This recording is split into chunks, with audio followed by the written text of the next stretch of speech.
आज आपण मराठा साम्राज्याच्या एका खूप वेगळ्या पैलूवर नजर टाकणार आहोत. ही गोष्ट आहे एका अशा भारतीय सत्तेची ज्यांनी युरोपीय वसाहतवादाला रोखण्यासाठी एक दीर्घकालीन ठोस रणनीती तयार केली होती. कल्पना करा, तो काळ असा होता की भारतातले बरेच राजे युरोपीय व्यापाऱ्यांकडे फक्त एक व्यापारी म्हणून बघत होते, म्हणजे त्यांच्याकडून महसूल मिळेल बस. पण त्याच काळात 17व्या शतकात एका राजाची नजर मात्र खूपच वेगळी होती. त्यांनी त्यांच्या येण्यामागचा खरा धोका ओळखला होता. आणि ते होते छत्रपती शिवाजी महाराज. त्यांनी युरोपियन लोकांचे जे वसाहतवादी मनसुबे होते ते खूप आधीच ओळखले होते. त्यांची दूरदृष्टी खरंच आश्चर्यकारक होती. चला आता जरा खोलात जाऊन पाहूया की शिवाजी महाराजांची ही दूरदृष्टी त्यांच्या काळातल्या इतर राजा महाराजांपेक्षा कितीतरी पटीनं पुढे कशी होती. एक खूप प्रसिद्ध म्हण आहे की युरोपीय लोक भारतात आले तेव्हा त्यांच्या हातात तराजू होता, पण हळूहळू त्यांनी तलवारी चालवायला सुरुवात केली. म्हणजे व्यापाराच्या नावाखाली आले आणि बघता बघता राजकीय सत्तेवर डोळा ठेवू लागले. भारतात वसाहतवादी राजवट यायच्या कित्येक दशकाआधी शिवाजी महाराजांनी आपल्या राज्य धोरणात म्हणजेच आज्ञापत्रात याबद्दल स्पष्ट इशारा दिला होता. त्यात म्हटलं होतं की या लोकांची नजर आपल्या जमिनीवर आहे. आता गंमत म्हणजे ही फक्त एक भविष्यवाणी नव्हती, तर या धोक्याला तोंड देण्यासाठी, आपलं सार्वभौमत्व टिकवण्यासाठी एक संपूर्ण नियमपुस्तिकाच तयार केली होती. तर शिवाजी महाराजांनी काय केलं? त्यांनी एक जबरदस्त बहुआयामी रणनीती वापरली. म्हणजे युरोपियन लोकांना सुरुवातीपासूनच रोखून धरायचं. त्यासाठी त्यांनी आरमार उभारलं, सागरी किल्ले बांधले, त्यांच्या व्यापारावर कर लावला आणि संबंध फक्त कामापुरतेच ठेवले.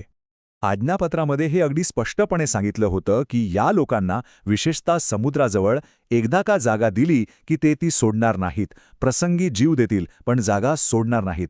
म्हणूनच त्यांना पाय ठेवायलाही जागा देऊ नये असं हे धोरण होतं. मराठ्यांनी या परदेशी शक्तींसाठी काही विशिष्ट शब्दही वापरले होते. त्यातल्या त्यात फिरंगी हा शब्द सुरुवातीला पोर्तुगीजांसाठी वापरला जायचा, कारण त्यांच्याशीच पहिला संबंध आला होता. आणि हे सगळं काही फक्त कागदावर नव्हतं. ही रणनीती प्रत्यक्षात आणली गेली, ज्यामुळे खूप मोठा आणि दीर्घकाळ चाललेला संघर्ष सुरू झाला, विशेषतः पोर्तुगीजांसोबत. ही लढाई एका पिढीपुरती नव्हती. शिवाजी महाराजांनी सुरू केलेलं काम संभाजी महाराजांनी पुढे नेलं. त्यांनी तर गोवा जिंकण्याच्या अगदी जवळ पोचले होते. आणि मग पुढे चिमाजी अप्पांनी वसई जिंकून पोर्तुगीजांना एक मोठा धक्का दिला. हेच तर विशेष आहे. शिवाजी महाराजांनी जे धोरण सुरू केलं तेच धोरण जवळपास 70 वर्षांनंतरही तितक्याच ताकदीने वापरलं गेलं आणि चिमाजी अप्पांनी त्यात एक मोठं यश मिळवून दाखवलं. शिवाजी महाराजांचा दरारा किती होता हे पोर्तुगीजांच्याच प्रतिक्रियेवरून समजतं. त्यांच्या मृत्यूनंतर पोर्तुगीज गव्हर्नर म्हणाला होता की आता कुठे त्यांच्या दहशतीतून सुटका झाली. यावरूनच त्यांच्या धोरणाची ताकद लक्षात येते. इथे एक गोष्ट लक्षात घ्यायला हवी. मराठ्यांचं धोरण फक्त लष्करी नव्हतं, ते आर्थिक सार्वभौमत्व जपण्याबद्दलही होतं.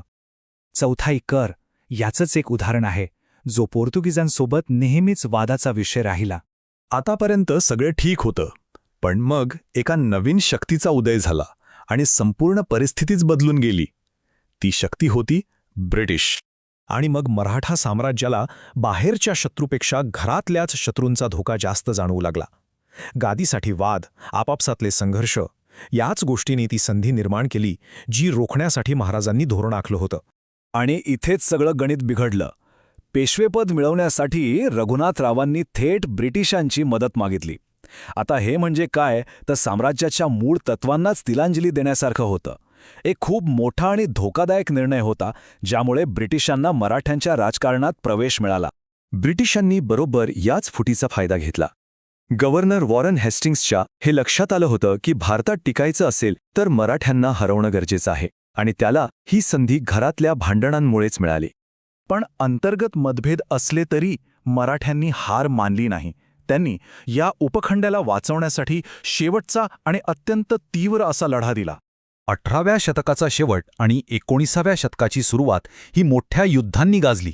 पानिपतची लढाई असो किंवा मग इंग्रजांसोबतची 3 युद्ध, या लढायांनी भारताचं भविष्य ठरवलं. पानिपतच्या 3ऱ्या युद्धात किती मोठं नुकसान झालं होतं हे पुण्याला पाठवलेल्या एका सांकेतिक संदेशातून कळतं.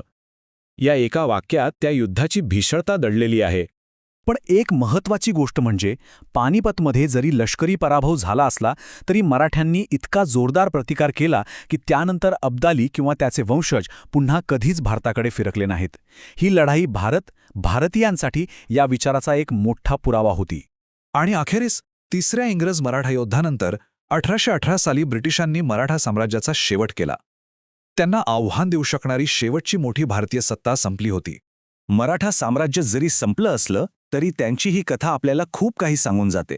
ही कथा आहे दूरदृष्टीची, घरातल्या मतभेदांमुळे होणाऱ्या धोक्यांची आणि आपल्या सार्वभौमत्वासाठी दिलेल्या एका मोठ्या लढ्याची, ज्या लढ्याने देशाच्या इतिहासाला एक वेगळं वळण दिलं. www.testwiser.com. Testwiser is a digital learning platform designed for students to prepare for board and competitive exams, offering chapter-wise tests and full-length mock tests. Study material like video, PDF notes, DPP, MCQ, theory, and most important, Maharashtra engineering admission counseling across multiple domains.